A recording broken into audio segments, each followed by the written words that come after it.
Once, in the depths of a biting winter, when the earth was covered in a white blanket of snow, a queen sat sewing by her palace window.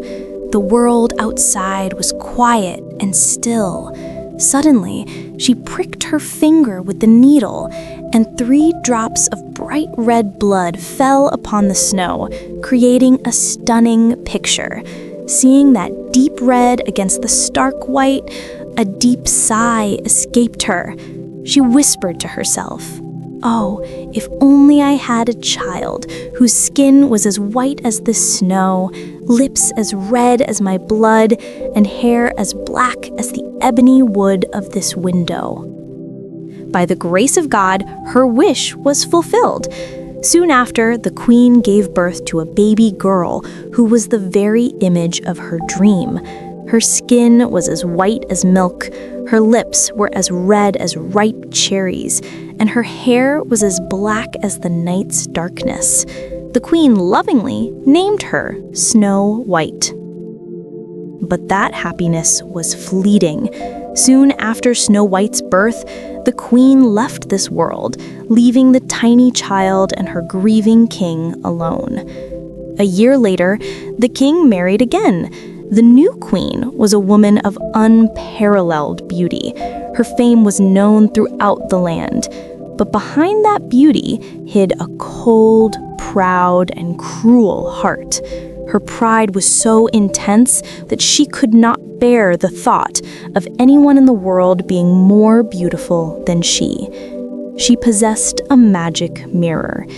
Every morning, she would stand before it and ask in her arrogant voice, "Mirror, mirror, on the wall, who is the fairest of them all?" And the mirror would answer, "You, my queen, are the fairest of all." This answer filled the queen's heart with joy. But time went on. Snow White began to grow, and by the time she was only 7, her innocent beauty outshone even the queen's proud visage. One morning, when the queen asked the mirror her usual question, it gave a terrifying reply. "My queen, you are fair, it is true, but Snow White is 1,000 times fairer than you." As soon as she heard this, the queen's beautiful face twisted with hatred. The fire of jealousy ignited within her. From that moment on, even the sight of Snow White's innocent face became unbearable to her. Her peace of mind was lost. Finally, one day, her hatred reached its peak. She summoned her trusted huntsman and in a chilling, venomous voice commanded, "Take Snow White deep into the forest, kill her, and as proof, bring me her heart." The huntsman's heart trembled, but he did not have the courage to disobey the queen's command. He took Snow White deep into the woods. When he drew his knife, little Snow White began to cry in fear. Tears streamed down her face as she pleaded in a pitiful voice, "Dear huntsman, please don't kill me. Let me go, and I promise I will never return to the palace again." Seeing the innocent face and tears of the girl, the huntsman's stone heart melted. "How can I kill such an innocent child?" he thought. He threw down his knife and said, "Run, little child, run as far as you can, and never come back." To deceive the queen, he killed a wild boar and brought its heart back to the palace. The queen, believing it to be Snow White's heart, cooked it and ate it with savage glee. Meanwhile, Snow White was running, alone and terrified through the deep forest. Unfamiliar trees seemed to lean over her like giants, and every rustle of leaves made her little heart pound with fear. She ran for hours until her body could go on no longer. Finally, as the sun began to set, she came upon a strange little cottage in a clearing. Inside, she saw that everything was tiny. 7 little plates, 7 little cups, and 7 little beds. Overcome with hunger and exhaustion, she ate a little from each plate, and drank a little from each cup. Then she tried each of the beds, one by one, until she found the seventh one to be the most comfortable. The moment she lay down, she fell into a deep sleep. Late at night, the owners of the cottage, Seven Dwarfs, returned from their work in the mountain mines. They were astonished as soon as they entered the house. The first one cried out, "Who has been sitting in my chair?" The second one said, "Who has been eating from my plate?" The third one added, "Someone has been drinking from my cup too." The seventh one whispered, "Hush, there is someone sleeping in my bed." They all cautiously approached and saw a breathtakingly beautiful girl asleep in one of their beds. "What an enchanting face," one said. "Oh, what a beautiful child," another said in awe. They did not wake her, letting her sleep in peace. When Snow White woke up in the morning, she was startled to see the seven dwarves, but her fear vanished when she saw their friendly faces. They listened to her story of her wicked stepmother, the kind huntsman, and her escape. The dwarf said, "If you will keep house for us, cook, and look after us, you can stay here. We will protect you from all harm." Snow White happily agreed. She began a new, happy life in their little cottage. Every morning before leaving for work, the dwarves would warn her, "Be very careful, Snow White. Do not open the door for any strangers.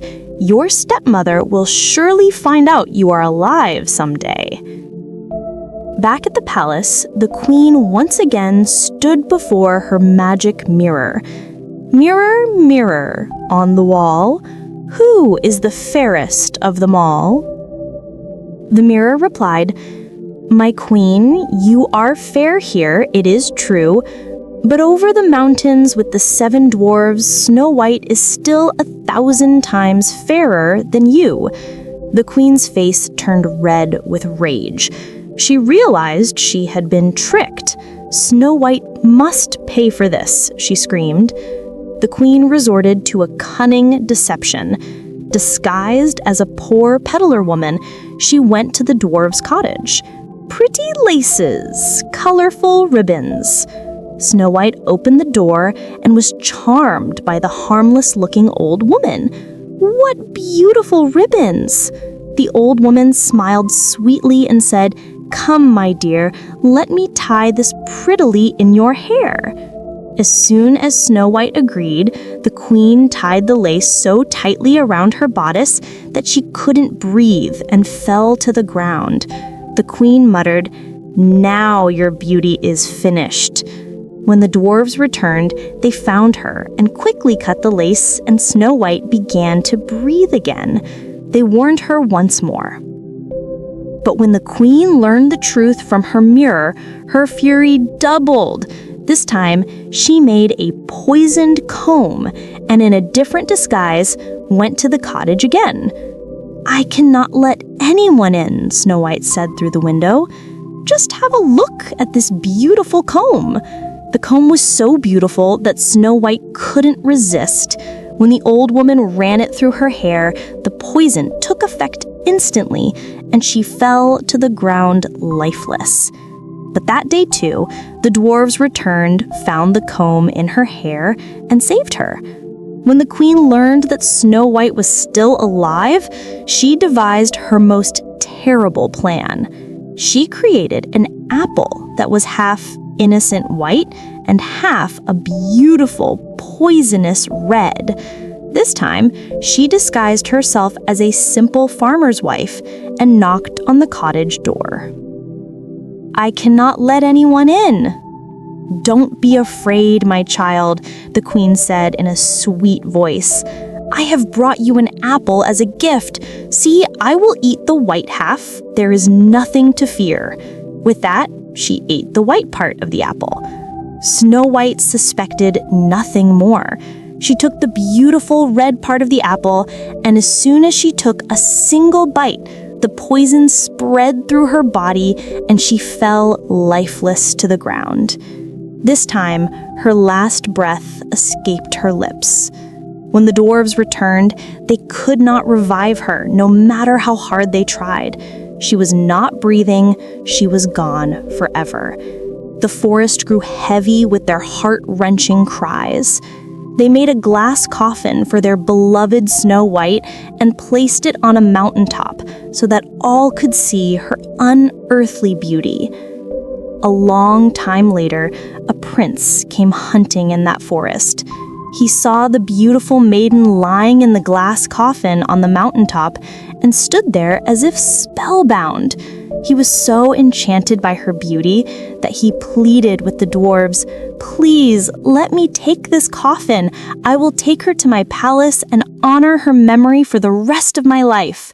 The dwarves were reluctant at first, but seeing the prince's sincere plea, they finally agreed. As the prince's servants were carrying the coffin, they stumbled on a tree root. With a sudden jolt, the piece of poisoned apple was dislodged from Snow White's throat. And at that moment, in a miraculous turn of events, Snow White opened her eyes. She sat up and asked in wonder, "Where am I?" Overjoyed, the prince exclaimed, "You are with me, and you are completely safe now. Will you be my queen?" Snow White smiled sweetly and accepted. For their wedding, all the kings and queens from the surrounding lands were invited, including Snow White's wicked stepmother. The queen, still believing Snow White to be dead, stood before her mirror with arrogance. "Mirror, mirror on the wall, who is the fairest of them all?" The mirror replied, "My queen, you are fair here, it is true, but the new queen is 1,000 times fairer than you." A cold current of fear and disbelief washed over the queen. When she arrived at the wedding feast and saw that the new queen was none other than Snow White herself, she froze in terror. As punishment for her sins, she was forced to put on red-hot iron shoes and dance. She danced, screaming in agony, until she dropped dead on the floor. Finally, evil was vanquished. Snow White and the prince ruled their kingdom with great kindness and love. They never forgot the 7 dwarfs, who often visited the palace and were always welcomed as honored guests. And they all lived happily ever after.